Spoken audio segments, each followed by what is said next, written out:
Well, hello everybody. This is Louise Eddington with from Cosmic Owl Astrology.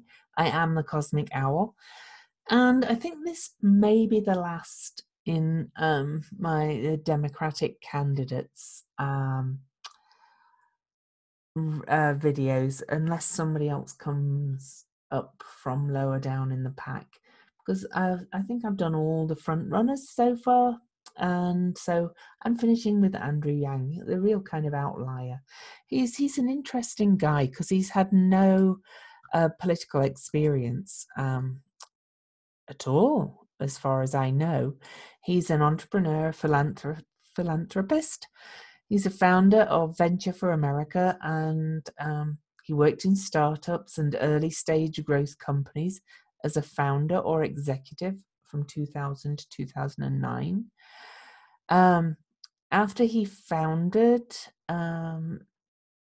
Venture for America, the Obama administration selected him as a champion of change and a presidential ambassador for global entrepreneurship. So he's very much an entrepreneur, and his chart screams entrepreneur. Okay, and he's of course the one promoting his platform. His main platform really is the freedom dividend, which is universal basic income. He's American, clearly, but he was born to immigrant parents who are from Taiwan, so his heritage is Taiwanese. Okay, and he's the fourth Asian to run for president. Hiram Fong, Patsy Mink, and Bobby Jindal. I think Bobby Jindal's the only one I've ever heard of, but that's because I'm not from America originally, probably. Yang's campaign supporters are known as the Yang Gang and have brought attention to his campaign on social media platforms, including Reddit, Facebook, and Instagram. He lives in New York City with his wife and two sons.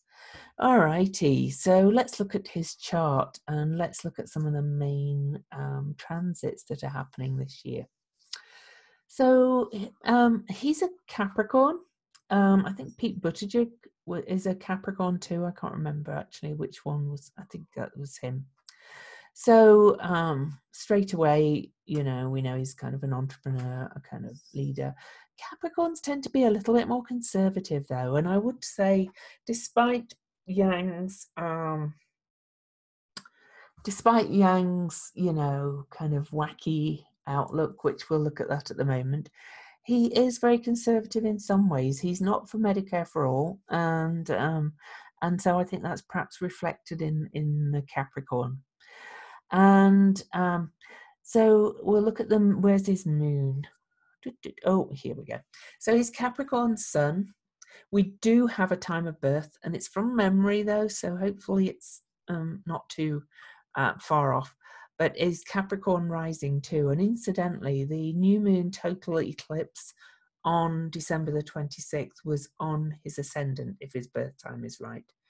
And he's rising in the polls. I have a friend who does Reddit. She tracks Reddit numbers in Reddit groups.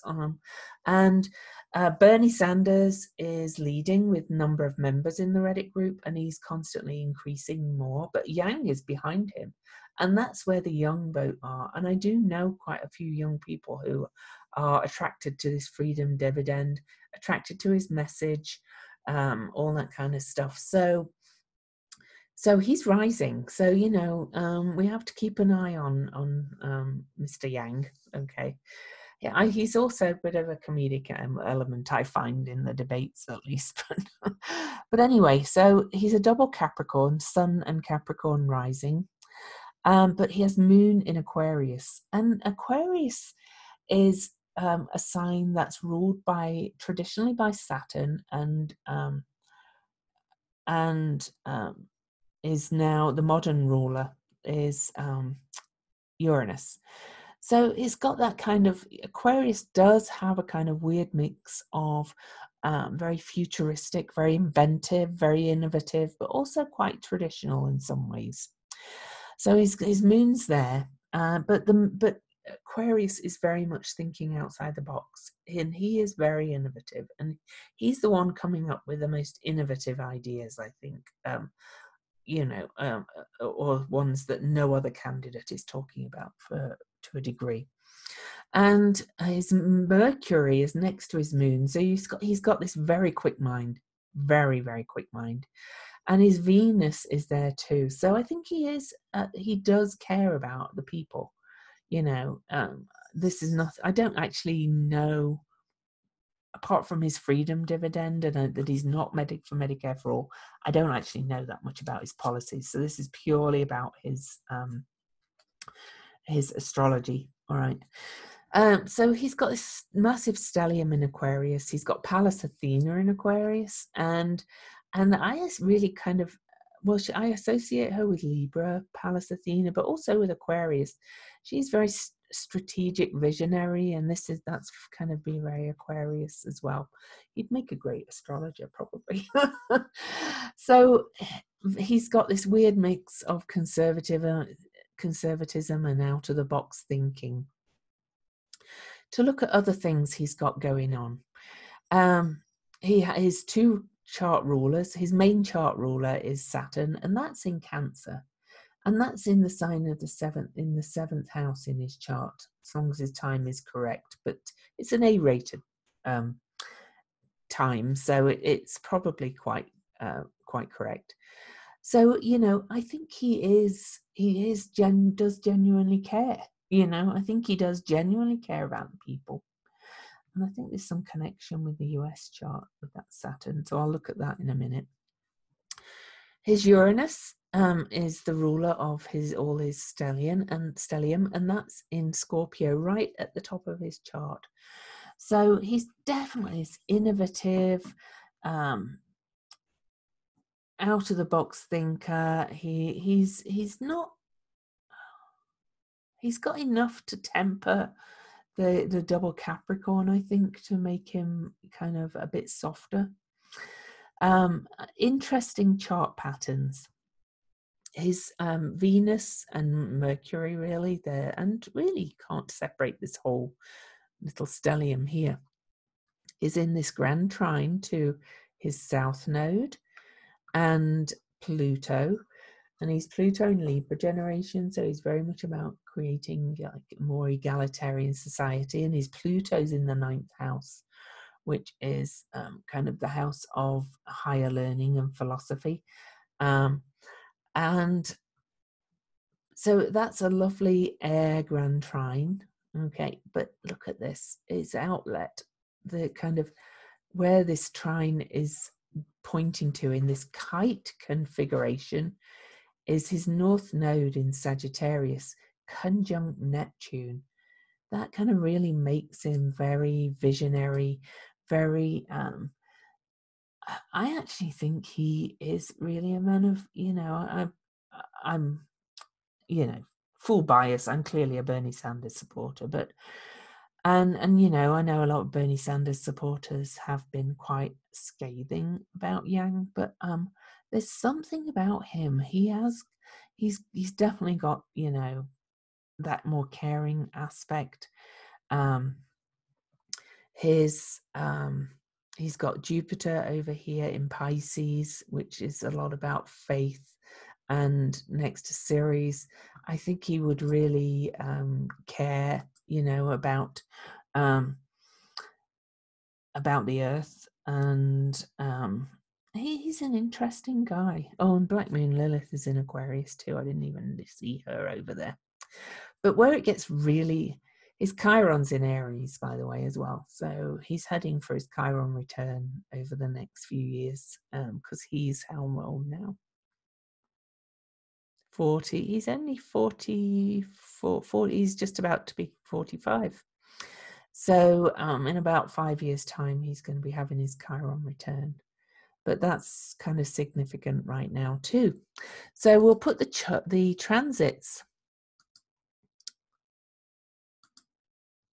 All right, and we'll go to January the 12th, that fateful day that we're talking about endlessly, where Saturn and Pluto meet at 22 degrees Capricorn, and all of this is on his first house sun. That eclipse was on his ascendant. Jupiter has gone over his ascendant now too, recently. The South Node is about to go over his ascendant. In fact, we might just go forward months to look at this, because this is really interesting to me. You know, this is either going to take him out or really raise him up, you know. And I don't know if you've watched him on the debates, but he is kind of this quick-witted, smart. He's not afraid to say what he does, say what he thinks, but he says it kind of with a smile on his face, and he's got this rabidly loyal Yang gang that support him. So that I find this fascinating, that all of this is on his 22-degree sun. You know, I didn't look at his chart till today, so I'm still going, holy wow. And you know, I actually kind of think it's going to be good for him. And so we're going to go forward through months. And then I said I would mention Chiron. Of course, Eris is very close to his Chiron, so everything that's squaring Eris right now is going to kind of be affecting his Chiron to a degree too, bringing in that healing kind of element. He's also just had his Uranus return, which is often a big shake-up, a big wake-up, and a big change in everything. So, wow, that too. Just wow. You know, he's having so many transits. And I want to go forward a month. So as we can see, a month, everything starts to cross into Aquarius and cross over his Aquarius planets. Then in March, the South Node passes over his ascendant, and the North Node over his descendant.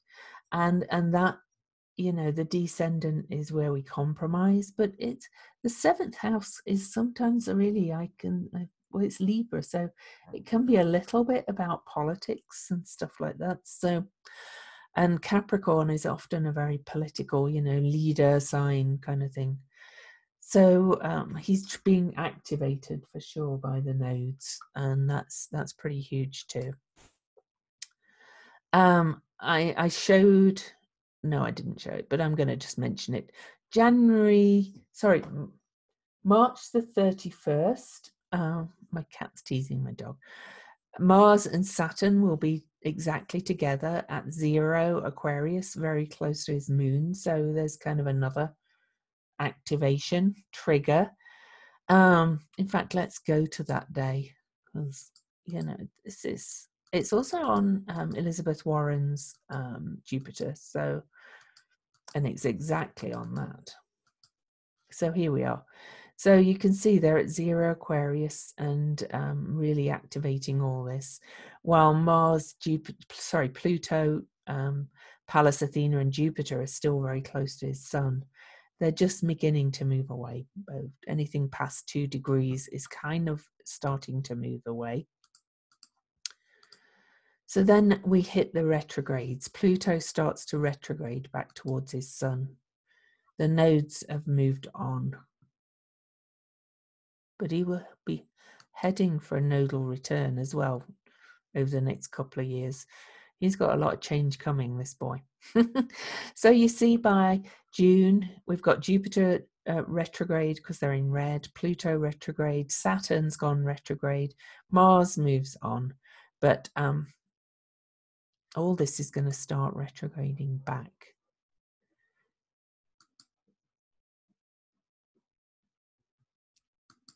So I want to actually get, in fact, I'm just going to go to December. No, I'm not. I'm going to go. Okay, well, Pluto goes back to his sun again. Jupiter goes back over his sun.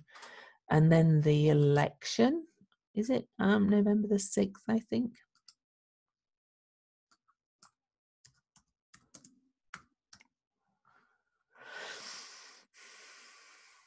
He's got Pluto right on his sun again, just turned direct. Okay. Jupiter just going over his sun again on November the 6th.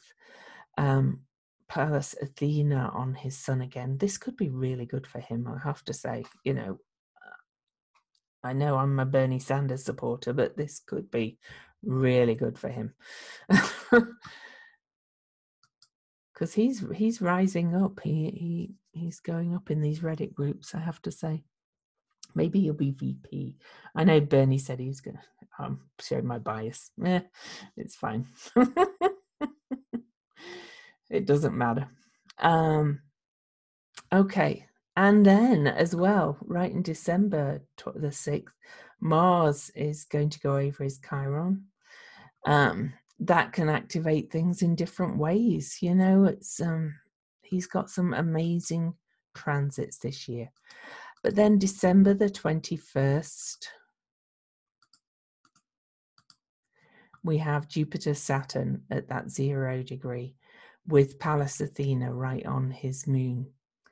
So his both his sun and his moon and his rising sign are really being activated this year. The other eclipses don't. Oh, well, actually, we have the full moon eclipse is close to his sun. Let me look at the other eclipses. This is fascinating, guys. And I am going to go back and look at some figures after a couple of weeks when we get really close to the Iowa caucus. And I'm perhaps going to look at the transits for the Iowa caucus with a couple of the candidates and maybe do posts. I just need to answer this.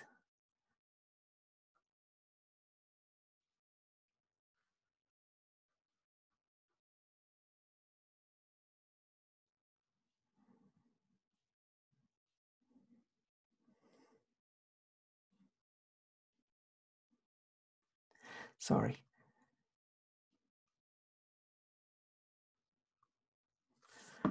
It's kind of urgent. Okay, so and the 0 degree Cancer big eclipse on June the 21st is very close to his ascendant too. The November the 30th full moon eclipse is pretty close to his nodes at 8 Gemini too, but on his nodes. So he's kind of getting all these major hits. In fact, more than all the others, you know. Now, that doesn't mean he's going to become the candidate or become president, but it does mean he's on the rise. He's going to be a part of something, I think. He's not going away. He's an interesting guy, and keep watching, I would say.